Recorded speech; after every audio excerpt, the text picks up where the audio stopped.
After funding my brother's life abroad, I wasn't invited to his homecoming, so I boarded a luxury train alone. Days later, what I did shattered silently their golden boy's image. I funded her dream life with $800 a week, but at her birthday, she laughed and said, "You're just here for the free food, right?" I didn't stay for cake. 36 hours later, I had 14 voicemails, 3 texts, and 1 nervous knock on my door. I didn't expect a thank you. I didn't expect flowers, but I definitely didn't expect, "You're just here for the free food, right?" AA hung her solo flash for the whole rooftop to hear, her glittery champagne flute catching the light like she was accepting an award for the pettiest human alive. Laughter exploded around her, not the polite kind, the cruel kind, the kind that makes your skin crawl. I just stood there, holding the $200 gift I'd wrapped an hour earlier, wondering if anyone else at the table realized I was the one who paid for all this. My cousin Ava, my spoiled, picture-perfect influencer wannabe cousin, looked me straight in the eye with that mocking smile I knew too well. In that moment, she wasn't just laughing at me, she was erasing me. I waited for someone, anyone, to step in. Maybe her boyfriend, maybe our Aunt Karen. Instead, Ava just kept grinning like it was all a big joke. Like I hadn't spent 11 months sending her $800 a week because she couldn't manage her finances. After quitting her job to become a wellness content creator, I covered her rent, her utilities, her groceries when she forgot her PIN, emergency vet bills for the dog she couldn't afford, spa days, and the facial she got 2 days before this very party. I funded this entire party. Her Great Gatsby theme with the balloon arch, the rooftop DJ, the floral installation with her name in gold foil, even cupcakes she wouldn't let anyone eat until she'd posted a boomerang. And now, I was the punchline, just a cheap cousin in off-brand slacks with a modest gift card and a recycled envelope. Not Instagram-worthy, not rich, not relevant, just a walking ATM in the background. I stood frozen, cupcake in hand, her laugh still ringing in my ears. Then I placed it down, calm and precise, like I was setting down the final payment in a transaction I never agreed to. I didn't make a scene. I didn't throw a drink. I didn't say goodbye. I walked away. No one stopped me, not even Ava, who once left me 6 voicemails in a row, sobbing because she couldn't breathe from anxiety about a $1,193.47 phone bill. I paid it that same night. That was a month ago. Now, she was laughing in my face like I was a sympathetic fool who didn't realize I'd been used. I didn't stay for cake, and I didn't answer my phone the next day, or the one after that. But by hour 36, I had 14 voicemails, 3 texts, and then, just before midnight, a knock on my apartment door. Soft, hesitant, like the person on the other side wasn't sure if I'd even open it. They were right to be afraid, because this time I had nothing left to give and more to say than ever before. It started with one temporary payment. 11 months later, I was bankrolling her lifestyle like I owed her something. She never said thank you, but she always remembered to send a Venmo request. It started with a phone call. "Hey, I know this is awkward, but I really need help with rent this month," Ava had said, her voice shaking just enough to sound genuine. "Just until I get a few more brand deals going. I swear I'll pay you back next week." That was 47 weeks ago. Spoiler, she never paid me back, not once, not even $5 for coffee. But at the time, I said yes. Why? Because I was naive, maybe. Because we're family, that's what I told myself, but really it was guilt. Guilt is a dangerous thing, especially when you've spent your whole life being told you're the lucky one who made it out, who has a real job, who should help out more. At first it was just rent, then groceries, then surprise dental work, then her dog needed surgery. Then she lost her phone and couldn't do her content, which meant she'd lose followers, which meant she'd have to start over from scratch. She cried. I paid. Every week, without fail, $800, sometimes more. I didn't live fancy. I drove a beat-up Civic, ate pasta 4 times a week, skipped going out with friends so I wouldn't have to explain why I couldn't split the bill. Meanwhile, Ava posted beach pics from weekend retreats, face masks that cost more than my electric bill, and videos from yoga studios with $30 drop-ins. I paid for her silence, her comfort, her carefully curated image. And the worst part? She acted like it was normal, like I was just doing my part. "You're always so generous," she'd say when I sent money. Not thank you, not I'll pay you back, just that, like she was offering me a compliment for being her personal piggy bank. But the real turning point came 6 weeks before the party. She called me crying, sobbing, saying she was going to be evicted because her landlord was unafraidable, undemanding, rent again, like some kind of monster. "It's just temporary," she sniffled. "Please, I'm drowning." So I wired her $2,400 in one hit. The next day she posted a photo from a new spa, the caption reading, "When you realize the universe provides." I stared at it for a full minute, rereading it over and over. I was the universe now. That night, I started tracking every transaction. Rent, groceries, beauty treatments, emergency Uber rides, payments to her hairstylist, $89 to a bakery for gluten-free birthday cupcakes for a dog. Yes, a dog. By the end of the month, the total was just over $31,000. I could have bought a new car, paid off my student loans, traveled somewhere.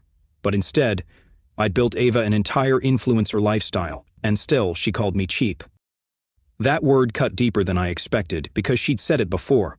It started as a joke one time when I brought beer instead of wine to a family barbecue. She rolled her eyes and said, "Wow, budget front and boring, classic you." Another time when I turned down her suggestion to go in on a joint birthday trip to Cabo, she muttered, "Don't be so tight." I ignored it. I always ignored it because she was going through a lot, because she didn't mean it, because I was the responsible one, the calm one, the one who always picked up the pieces. But something changed after that spa post. Something cracked. The next time she called to say her Wi-Fi was shut off, I paused. I let the silence sit longer than usual. "You there?" she asked, her voice already turning defensive. "I'm here," I said slowly, "but I'm not sure why." She got quiet.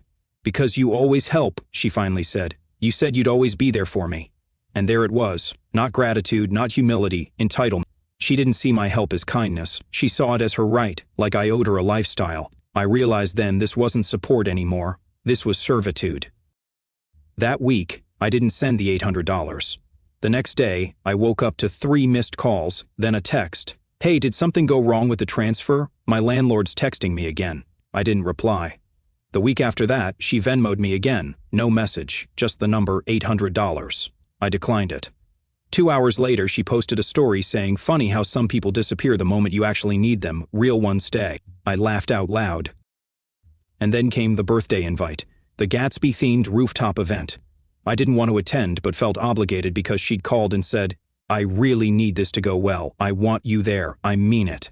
So I showed up with a gift, with clean clothes I ironed myself, with every bit of dignity I had left.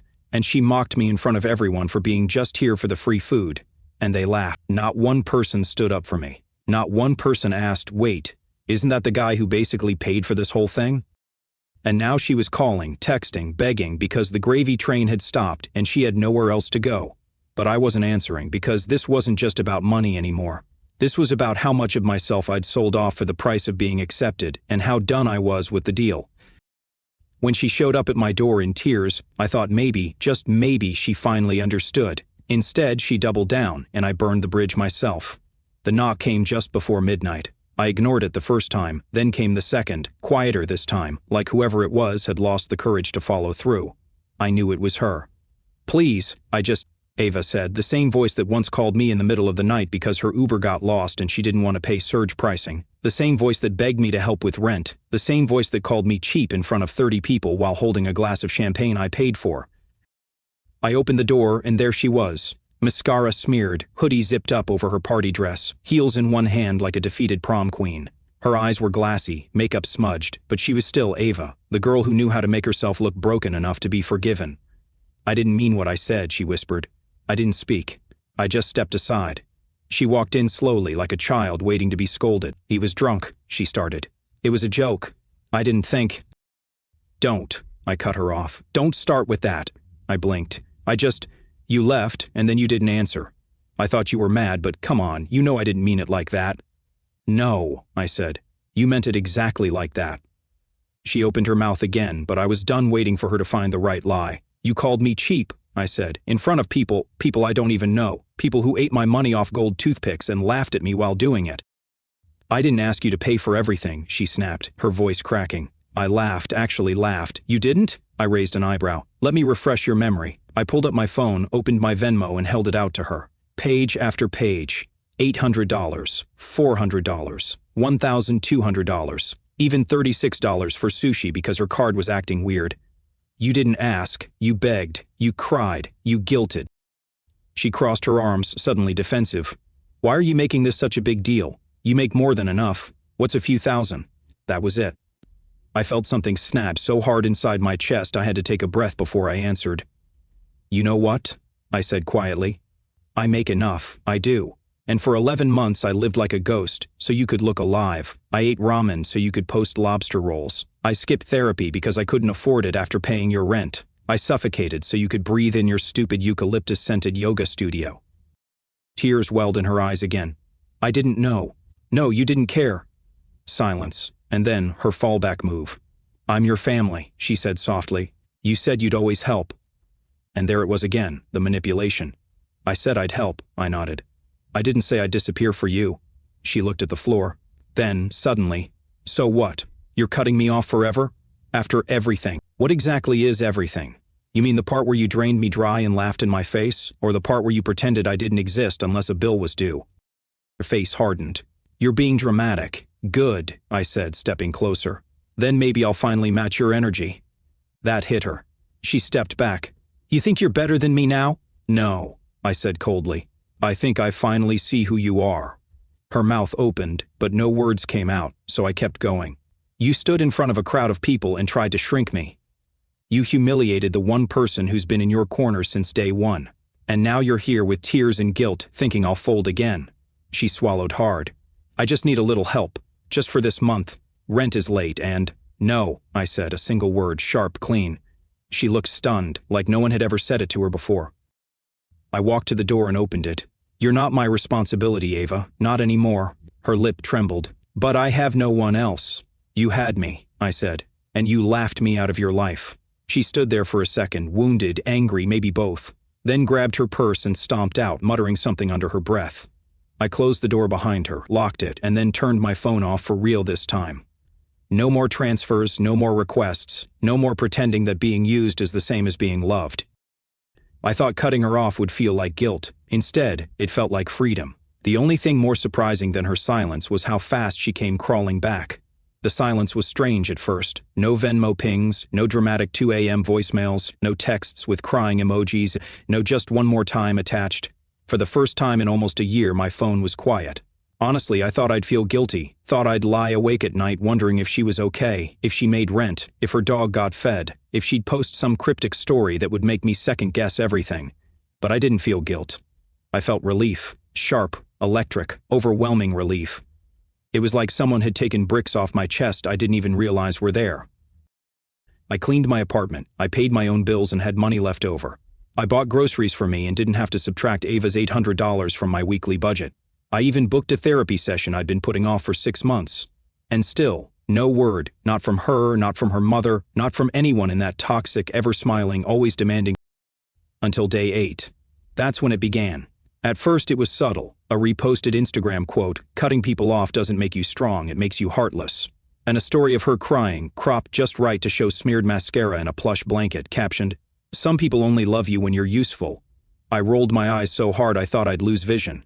Then came the text, I'm not going to beg, but I'm hurting and I thought we were better than this. I didn't reply. The next day, another. Just let me explain, please, I need this to make sense. I can come over, just talk. Still no reply. And then, of course, the escalation. That Saturday, I ran into her mom, my aunt, in line at the grocery store. Oh, you're alive, she said with a cold smile, loud enough for people to hear. I just really like you, Ben Biston. I didn't respond. I'd just been a polite nod, paid for my groceries, and left. By Sunday, Ava's tone had shifted completely. Look, I know I messed up, but I didn't mean to hurt you. I panicked. Everyone was watching, and I tried to be funny. It was a joke. You matter to me. You always have. Please don't hate me. I stared at the screen for a full minute and then did something I hadn't done since all of this began. I put my phone down and went outside. I took a walk, got a coffee, sat in the park with a book, and didn't feel the crushing weight of someone else's panic on my shoulders. I wasn't a fixer anymore. But Ava didn't stop. She texted again and again, then called, left a voicemail that started calm and dissolved into… It wasn't about rent anymore, or the party. It was about control. She could feel it slipping, and she was spiraling. The next evening, she tried one last card. She showed up at my door again, but this time she wasn't alone. Behind her was her boyfriend, Brandon or Braxton or whatever Pinterest name he had. The same one who laughed at her joke, who watched me walk away from that rooftop like I was nothing. Now he stood on my doorstep with his hands in his pockets, eyes downcast. We just want to talk, Ava said softly. I didn't open the door all the way. You already did, I said, on your rooftop in front of 30 people. I didn't mean it. You meant every word, I said. But I meant mine, too. I'm done. Braxton finally looked up, Look, man, she's been spiraling, she hasn't slept, she's not okay. I tilted my head. Did she cry this much when she called me cheap in front of you? Silence. I kept going. You two have each other, she can figure it out. Or not. But I'm done playing the villain in a story where I was the only one bleeding to keep someone else warm. And then I closed the door, not slammed, not yelled, just closed it, because that's what boundaries sound like. Later that night, I took the gift I brought to her party, the one I left on the table, the one she never even opened, and threw it away. It felt like tossing a receipt to a scam I never agreed to, and you know what? I didn't feel guilty.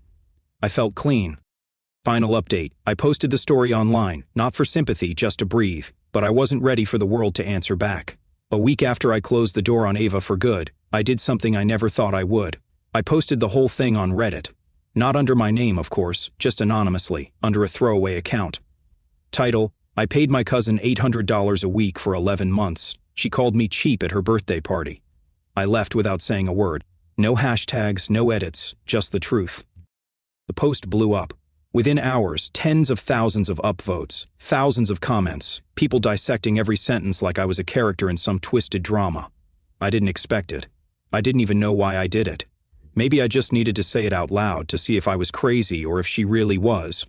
And Reddit didn't hold back. Some of the top comments were savage. She's not your cousin. She's been draining you emotionally for months. You did the right thing cutting her off. I would have thrown the cupcake at her face. The patience you had, saint level. I'd cut my own brother off for half that insult. But then came the questions, the real ones, the ones that made me stop scrolling and start thinking. Why did you keep helping her for so long? What was in it for you? Were you in love with her or something? This sounds more than cousin-level generosity. Serious question. Are you sure you weren't trying to buy her love? And the worst one. What made you think you deserved to be treated like that in the first place? That one hit different because they were right. I wasn't just being generous. I was trying to earn something I never had growing up. Belonging. Ava had always been the star, the golden girl, even when we were kids. I was the boring cousin, the logical one, the quiet one who always had extra pencils. Helping her made me feel needed, and when you grow up invisible, needed can feel like love. But it wasn't. It was dependency, exploitation dressed in sparkles. And once I saw that, I couldn't unsee it. So I posted a follow-up update. I've read your comments. Good, bad, unhinged, and here's the truth. I helped her because I wanted to believe someone could need me that much and still love me. But love isn't what demands silence. Love doesn't humiliate you in public. Love doesn't see your generosity as currency it's owed. So no, I wasn't in love with her. I just wanted to matter. And now, I matter to myself for the first time. That comment hit 40,000 upvotes in a day. People started quoting it, messaging me, sharing their own stories. This made me cry in the break room. I just canceled a Venmo auto transfer to my sister. Thank you. Dude. You helped me leave my mom's house, and of course not everyone was supportive. You're still bitter. This screams main character energy from someone who's never been told no. Maybe. But if being the main character in my own life makes me bitter, so be it. I was an extra in everyone else's drama for too long. Now, I don't send money out of guilt. I don't answer middle-of-the-night sob stories. I don't live with my phone vibrating like a slot machine every time someone needs a little something. I take walks. I cook for one. I sleep. The other day, Ava texted again. I miss how we used to be before all the whatever this is. I didn't respond because whatever this is the first time in my life I've had peace. Do I forgive her? I don't know. Some days I think I do. Some days I remember the look on her face when she called me cheap after I'd held her up like scaffolding for almost a year, and I realize she didn't just take my money, she tried to take my dignity. And that's the last thing I'll ever loan anyone again. So now I'm here, writing this, watching strangers read my life like a novel. Some cheer, some cringe, some don't believe me, and some see themselves in it. And maybe that's why I posted it in the first place. Because if someone else out there is being used, quietly smiling while they're drowning, wondering if they're the crazy one for finally saying no, maybe this will help them breathe. Or maybe not. I don't pretend to have the answers, but here's what I do wonder. If someone only loves you when you're useful, did they ever love you at all?